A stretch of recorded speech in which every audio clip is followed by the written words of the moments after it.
ከምክክሩ ፍትህ አይቀድምም ወይ? ለምሳሌ እርሶ 6 ቋንቋ ይናገራሉ። እንዴት አንድ ቋንቋ መስማት ያቅቶታል? 6 ቋንቋ መናገር የሚችሉ እርሶ እንዴት አንዱን መስማት ያቅቶታል ተብለው የተጠየቁት መሐመድ ድሪር ናቸው። ልሳነ ብዙ መሐመድ ኦሮምኛን ከአፍ መፍቻቸው ሶማልኛ እኩል ይችሉታል። አረበኛቸውን የሰሙላቸው ሰዎች ያስተማሯቸው ሶሪያውያን እንኳን እንደሳቸው መናገራቸውን እንጃ ይላሉ። በአማርኛ ሲኮምኩ አፍ ያስከድኑም ይባልላቸዋል።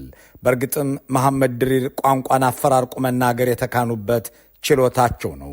6 ቋንቋ ይችላሉ። አንዱን ቋንቋ ግን በእርግጥም መስማት አቅቷቸዋል። እሳቸው ከሚናገሯቸው ቋንቋዎች ቢያንስ በ3ቱ አንድ አይነት ትርጉም ያለውን የሰላምን ቋንቋ መስማት ተስኗቸዋል።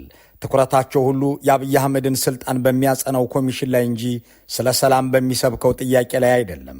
ልክ እንደ መስፍን አርአያ፣ ልክ እንደ ሂሩት ገብረስላሴ፣ ልክ እንደ ዮናስ አዳዬ የእሳቸውም ስራና ትኩረት አብይ አህመድ የተባሉን ጠቅላይ ሚኒስትር ፕሬዚዳንት በሚያደርገው ሩጫ ላይ ነው። እናም ሆምጠጥ ያሉ የሰላም ጥያቄዎችን በየትኛውም ቋንቋ ማንሳት ለመሐመድ ድሪር ጆሮ ገባ አይደለም። በለንደኑ ስብሰባ ላይም የታየው ይኸው ነው። እናንተ እንደ ማንኛውም የብልጽግና ወኪል የምትቆጠሩ ህዝብና የፖለቲካ ኃይሎች ሁሉ የጠሏችሁ ሰዎች ናችሁ። ይልቅ ለእውነተኛ ድርድርና ምክክር አለቆቻችሁ እንዲቀመጡ ምከሩ የሚሉ ድምፆችን ሁሉ አንሰማም ብለው የራሳቸውን ንግግር መልሰው ለመስማት አዳራሽ ተከራዩ።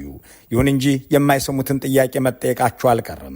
ተቃውሞ እያሰሙ በመንግስት ላይ ቅሬታቸውን እየገለጹ የእነሱን የብልጽግና ተለጣፊነትም እያስታወቁ በለንደን ከተማ የተሰለፉ ኢትዮጵያውያንን ለምን አታሳትፏቸውም፣ ለምንስ አትሰሟቸውም ተብለው ሲጠየቁ የሰጡት ምላሽ ከአንድ የብልጽግና ሹም የማይጠበቅ አይደለም።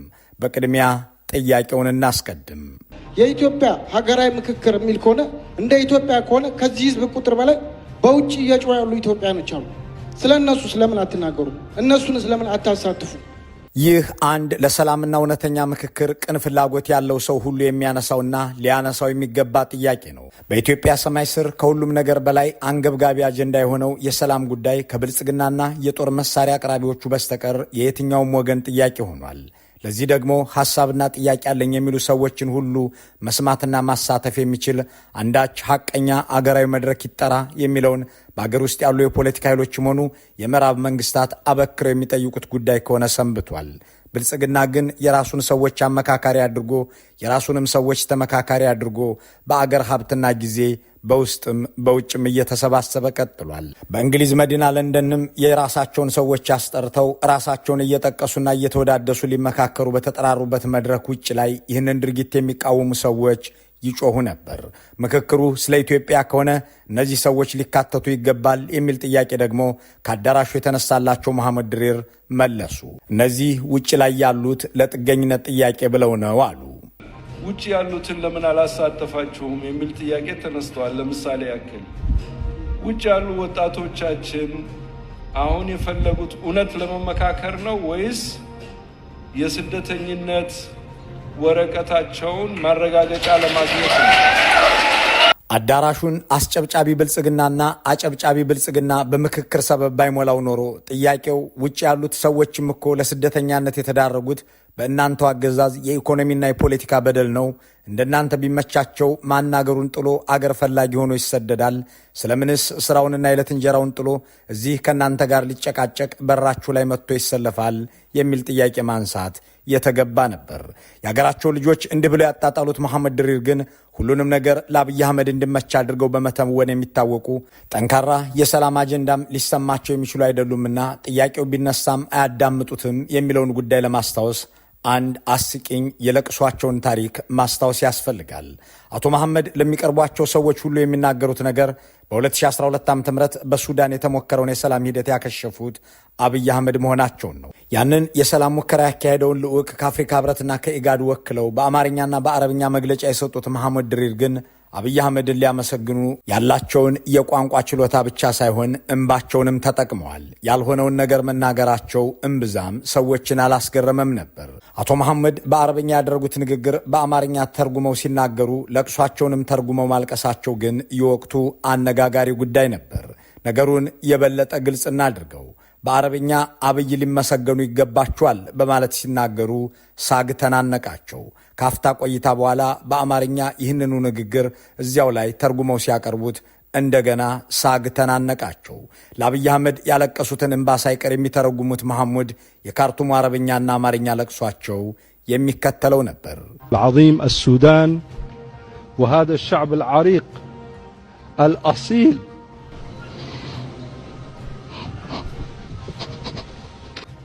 የሱዳን የድርድር የመጀመሪያው ምዕራፍ በሰላም ተሳክቷል።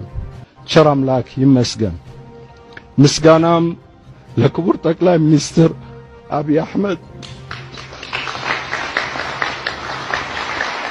እምባ በቀጠሮና ለትርጉም ሲፈልጉት ጭምር የሚመጣላቸው የብልጽግና ሰዎች ከዚህ በላይ ለቅሶን በአረብኛም ትንሽ ቆይቶ ደግሞ በአማርኛ ከማቅረብ የላቀ የአድርባይነት ምስክር ሊቀርብላቸው አይችልም።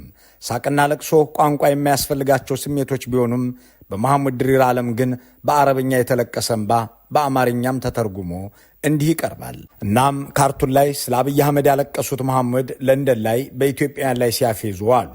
በእንዲህ መልኩ የሚያወድሷቸውን አብይ አህመድን ፕሬዚዳንት የማድረግ ህልም ሰንቆ ከአሜሪካ እስከ አውሮፓ ከባህር ዳር እስከ አዳማ የሚባትለው የነ መሐሙድ ድሪር ኮሚሽን የአገዛዙን ቁንጮ በሌላ ባርኔጣ በሚያስገነቡት ቤተ መንግስት ውስጥ ከማስገባት የዘለለ ሚና ይኖረዋል ተብሎ አይጠበቅም። እንዲህ ያሉትን ሰውና ባልደረቦቻቸውን ግን አብይ አይቀጥፉም ብላችሁ አታስቡ እያሉ ያሻሽጧቸው ነበር። በመቃብር ጉድጓድ አፋፍ ላይ ያለ ሰው አይቀጥፍም፣ አይዋሽም። እነ ፕሮፌሰር መስፍን እና አምባሳደር ድሪር እነ ጋይስ ዘገየ እነ ወይዘሮ ሂሩት ከእንግዲህ በኋላ ለኢትዮጵያ ቁም ነገር ጥለው ከማለፍ ውጪ በመቃብር አፋፍ ላይ ሆነው ኢትዮጵያን አሳልፈው ይሰጣሉ ብሎ ማሰብ በእኔ ወገንም በሌሎች ወገንም ስህተት ነው። እነዚህ በመቃብር አፋፍ ላይ የሚገኙ ሰዎችን ይቀጥፋሉ ብዬ እኔም አልጠረጥራቸውም የሚለው አብይ አህመዳዊ ቃል እነ መሐሙድ ድሪርን በድጋሚ ስቅስቅ አድርጎ የሚያስለቅስ ነው። ከአቶ መሐሙድ ድሪር በተጨማሪ የመቃብር አፋፍ ላይ ያሉ ተብለው የተጠቀሱት የብልጽግናው አገዛዝ ሌላኛዋ ቤተኛ የኮሚሽኑ ምክትል ሰው ወይዘሮ ሂሩት ገብረስላሴ ናቸው። በለንደኑ ስብሰባም ላይ ተገኝተው ነበር። ወደዚያ ከማቅናታቸው በፊት በቅርቡ የገጠማቸውን ሐዘን ቤታቸው ተገኝተውና ተግተው በመመላለስ ሲያጽናኗቸው የነበሩት የኦሮሚያ ክልል ርዕሰ መስተዳድር ሽመልስ አብዲሳና ሌሎች የብልጽግና ሹሞች ናቸው። አንድ ልጃቸውም በጠቅላይ ሚኒስትር ጽሕፈት ቤት በአብይ አህመድ ትዕዛዝ ሹመት ከተሰጣቸው ሰዎች መካከል አንዷ ነች። እንዲህ ያሉ በእንባም በምንዳም የተሳሰሩ የብልጽግና ሰዎች ናቸው እንግዲህ የአገሪቱ አመካካሪ እኛ ነን ብለው የአገር ሀብትና ጊዜ የሚያባክኑት። ዋና ዓላማቸው የአገሪቱን ህገ መንግስትና ስርዓተ መንግስት ከፓርላሜንታዊ ወደ ፕሬዝዳንታዊ ቀይሮ አብይን ፕሬዝዳንት ማድረግ ነው። ይህ ደግሞ ከቱርክና መሰል አገራት በተወሰደ ሞዴል እየተሰራ ያለ ነው የሚለውን ጉዳይ ምንጮችን ዋቢ በማድረግ በተደጋጋሚ መዘገባችን አይዘነጋም። በእርግጥ አሁን ይህንን ኮሚሽን ለይስሙላ እየተጠቀሙበት እንደሆነና ስርዓተ መንግስቱን ለመቀየር የሚያስችል ስልጣንም እንዳላቸው በድፍረት እየተናገሩ ናቸው። ለመላ ኢትዮጵያ ህዝብና ለእናንተ ማረጋገጥ እንፈልገው እንደ መንግስት ህገ መንግስቱን እንደ ማንኛውም የኢትዮጵያ ቀደምት መንግስታት ወይም አሁን እንዳሉ እንደ አፍሪካ መንግስታት መቀየር የሚያስችል ስልጣን ወይም መነካካት የሚያስችል ስልጣን አለን። ኢንክሉሲቭ ናሽናል ዲያሎጉን በጋራ እናሳካ፣ ትግራይን ጨምሮ ለማንም ጠቃሚ ነገር ነው። ባይሆንስ መሆኑ እኮ አይቀርም። ነገርየው አንተ ትቀራለህ እንጂ ነገርየው ይሆናል። እንዲህ ቁልጭና ቅልብጭ አድርገው የተናገሩትን አጀንዳና ፍላጎት ነው እንግዲህ ለአመካከርና አጀንዳ ላሰባስብ ብለው ሰዎችን የሚያሰማሩት። ለዚህም እሳቸው የማይቀጥፉ መቃብራቸውም የተማሰ የሚሏቸውን 11 አዛውንቶች በለንደንም በካናዳም ልከዋል። አጀንዳ ማሰባሰብ እያለ አያሌ ፕሮፓጋንዳ ተቋማትን የሚያስጮኸው የ11 ሰዎች ድርጅት አጀንዳ ልየታ ላይ ነኝ እያለ ድራማ ውስጥ ከገባ ቆይቷል። ይሁን እንጂ በቀጣይ ፕሬዝዳንት ለመሆን የሚያልሙት የዛሬው ጠቅላይ ሚኒስትር አጀንዳቸውን ከለዩ ቆይተዋል። የምክክር ኮሚሽኑ የሚያመካክረው በነገዋና በትናንቷ ኢትዮጵያ ላይ እንጂ እኔ መሪ ሆኜ በተቀመጥኩባት ኢትዮጵያ ላይ አይደለም፣ በዛሬዋ ኢትዮጵያን መክርም ብለዋል። የኔን ስልጣን በሚያሳጣ ነገርም ላይ ምክክር ይደረጋል ብላችሁ እንዳትጠብቁ ሲሉም አበክረው ተናግረዋል። የምንመካከርበትና የምንማከርበት አጀንዳ ብለው አጀንዳ ለይተው ካስቀመጡ የቆዩ ቢሆንም እነ መሐሙድ ድሪርን ግን አጀንዳ ለዩ እያሉ ያሰማራሉ። በተለያዩ ጊዜያት በጠቅላይ ሚኒስትሩ ተለይተው የተነገሩ የምክክር ኮሚሽኑ አጀንዳዎችን በጥቂቱ ለማስታወስ ኮሚሽኑ ከተቋቋመበት ዘመን ጀምሮ የተናገሩትን እናስታውስ።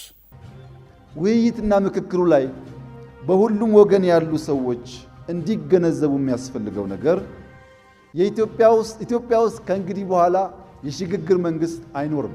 ለምሳሌ የኢትዮጵያ ባንዲራ መሃል ላይ ያለው ኮከብ ይውጣ አይውጣ የሚል ክርክር አለ። ስንነጋገር ግድ የለም ቢኖርም እንብዛ ያጣላም ብለን ከተስማማን ወደ ሪፈረንደም አንሄድም ማለት ነው። ስልጣን ክፍፍል ደግሞ የዚህ ድርድር አካል አይደለም። በምርጫ አልቋል። በሚቀጥለው 4 ዓመት ተኩል የኢትዮጵያ መሪ ብልጽግና ነው። አንደራደርም። በዚህ ጉዳይ የምንደራደራቸው በቆሰሉ ታሪኮች ሕክምና ላይና በምንገነባት ነገ ላይ ነው። እንዲህ ብለው አጀንዳውን ለይተው የመደራደሪያ አጀንዳቸውን ደጋግመው ተናግረው ሲያበቁ 11 ሰዎችን ሰብስበው አመካካሪ ኮሚሽነሮቼ ናችሁ ያሉት ጠቅላይ ሚኒስትሩ ይህንን ሲያደርጉ የመጀመሪያውና ጊዜያዊ ዓላማቸው የምክክር መድረክ ፈጠሩ በሚል ዓለም አቀፋዊ ድጋፍና እርዳታ ማግኘት ነበር። ዘላቂውና ዋና ዓላማቸው ግን ከጠቅላይ ሚኒስትርነት ወደ ፕሬዝዳንትነት ተቀይረው እንደገና በሌላ ባርኔጣ አገር የሚመሩበትን መንገድ ህጋዊ በሚመስል አኳን መፍጠር ነው የሚለው አሁን መደበቅ የማይችል ጉዳይ ሆኗል። ይህንን ለማድረግ ደግሞ ህገ መንግስቱ ይቀየርልኝ ማለታቸው ታውቋል።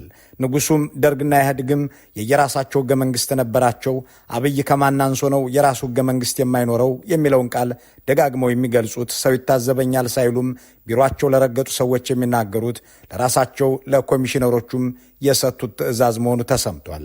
ምኒልክና መለስ፣ መንግስቱና ልጅ ኢያሱ፣ ዘውዲቱና ኃይለማርያም አገር የመሩበት ቤተ መንግስት ሳይሆን የራሴ ቤተ መንግስት ያስፈልገኛል፣ የምዞርበት የራሴ ሪዞርትና ፓርክም ሊኖረኝ ይገባል ብለው ሲሰሩ የከረሙት የአገሪቱ ጠቅላይ ሚኒስትር አሁን ደግሞ የራሴ ህገ መንግስት ያስፈልገኛል እያሉ ቀጥለዋል። እንደ ነፍሰ ጡር አማረኝ የሚሉት ነገር የበዛው አብይ ጦርነት አማረኝ፣ የታደሰና የሚያብለጨልጭ ቢሮ አማረኝ፣ የ10 ቢሊዮን ዶላር ቤተ መንግስት አማረኝ፣ ከተማ ማፍረስና ህዝብ ማፈናቀል አማረኝ፣ ኮሪደር አማረኝ ብለው አሁን ህገ መንግስት አማረኝ ከሚለው ላይ ደርሰዋል። ጠቅላይ ሚኒስትር ሆኜ ያላደህይሁትና ያልገደልኩት ካለ ፕሬዚዳንት ስሆን ጨርሰዋለሁ ያሉ የሚመስሉት የአገሪቱ አለቃ ስልጣናቸውን ለማዝለቅ ያገለግለኛል ብለው የሚያስቡትን ነገር ሁሉ ማድረጋቸውን ቀጥለዋል። በእርግጥ እንዲህ ያለውን ነገር ሲያስቡበት መቆየታቸውን የሚጠቁም ነገር ከዚህ በፊትም ተናግረዋል። ህገ መንግስት ቀይረው ስልጣን ያስቀጠሉ የአፍሪካ መሪዎችን ምሳሌ በማድረግ እንዲህም ማድረግ ይቻላል ብለው ነበር። ፕሬዝዳንቶች የምርጫ ዘመን ህገ መንግስት አሻሽለው በርካታ አፍሪካ ሀገር ውስጥ ህጋዊ ሆነው አገር እየመሩ ያሉ አሉ። ህገ መንግስት አሻሽሎ አርቲክል አሻሽሎ ህጋዊ መንግስት መሆን ይቻላል። የማይቻል አብስትራክት ሐሳብ አይደለም። የሚያጠፉትን ጥፋት ሁሉ እንዲህ እያሳወቁና እየተናገሩ ያደረጉት ጠቅላይ ሚኒስትሩ ህገ መንግስት ቀይረው ስልጣን ላይ መቆየት እንደሚቻል የተናገሩት ገና በስልጣናቸው የመጀመሪያ ዓመት ላይ ነበር። በንግግራቸው ላይ በግልጽ እንዳስቀመጡትም ህገ መንግስት የሚቀየረው ሆነ የሚሻሻለው ለህዝብ ጥቅም፣ ለአገር አንድነት ማስጠበቂያ፣ ለሰላም ማጽኛ አሊያም ለአገር ዲሞክራሲ ማምጫ ሳይሆን ለስልጣን መቀጠያ ነው።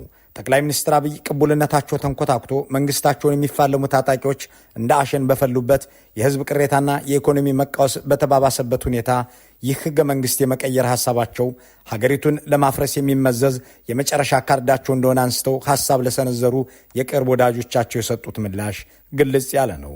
በእርግጥ እሳቸው እንደ ኢትዮጵያ ባለ ብዙ ፍላጎትና ብዙ አመለካከት እንዲሁም የበዛ ማንነት ባለበት ሀገር ላይ ህገ መንግስት ያለውን ትርጉም ይረዱታል ብዬ አላስብም የሚል አንድ ለዚህ ፕሮግራም መረጃ ያቀበለ ቤተ መንግስተኛ ይህንኑ ሐሳብ ለአንዳንድ የምዕራቡ ዓለም መንግስታት ማሳወቅ መጀመራቸውን ተከትሎ አደገኛ ነው የሚል አስተያየት እንደተሰጣቸውም ጠቁሟል። ለነገሩ ለጠቅላይ ሚኒስትር አብይ ህገ መንግስት ማለት በአንድ ማህበረሰብና መንግስት መሃል እንዲሁም በህዝቦች መካከል የተቀመጠ ማህበራዊ ውል ሳይሆን ተራ የፊደል ጨዋታ ነው። ልክ ኢሂድሪን በኢፊድሪ የተካ እያሉ እንደመናገር ያለ ይህ ህገ መንግስት ኢሂድሪን ወደ ኢፊድሪ ፈጠረ እንጂ ኢትዮጵያ አልፈጠረም። ኢሂድሪ የሚባለውን መንግስት ኢፊድሪ ያደረገ እንጂ ኢትዮጵያ የምትባል ነገር አልፈጠራትም፣ ደግሞም አያጠፋትም። ያልተገባ ክብደት እንዲያገኝ ያደረገው ለነገሩ ያለን ግንዛቤ ማነስ ነው። ህገ መንግስት ማለት ለጠቅላይ ሚኒስትር አብይ እንዲህ ያለ ትርጉም ያለው ተራ ድርሰት እንጂ የአገርን አንድነት ለማስጠበቅ የመንግስትን ስልጣን ለመገደብ የአስተዳደር መዋቅር ለመዘርጋትና መንግስታዊ ስርዓትን ለመለየትና ለመበየን የዜጎችን መብትና ግዴታ ለማስቀመጥ ወዘተ የሚሰናዳ እጅግ አንገብጋቢ የፖለቲካ ሰነድ አይደለም። ለዚያም ነው አፄ ኃይለሥላሴ መሆኑ መንግስቱና መለስ የራሳቸው ህገ መንግስት ነበራቸው። አብይ የራሱ ህገ መንግስት አይኖረውም ያለው ማን ነው ማለታቸው። በዚህም ህገ መንግስትን ቀይረው ፕሬዚዳንት ለመሆን ጉዞ ላይ መሆናቸው። እናም ፕሮፌሰር መስፍን አርአያ የአእምሮ ታካሚዎቻቸውን ጥለው እነ አምባሳደር መሐመድ ድሪር የኖሩበትንና የሚያውቁበትን ዲፕሎማሲ ከመስራት ወጥተው እነ አቶ ዘገየ አስፋው ሊጽፉት የሚገባና ለትውልድ የሚያስተላልፉትን ታሪክ ትተው አብይን ፕሬዚዳንት የሚያደርግ ህገ መንግስት ለማጻፍ እየታተሩ ናቸው። መልካሙን ሁሉ በመመኘት በዚሁ እንሰናበታለን።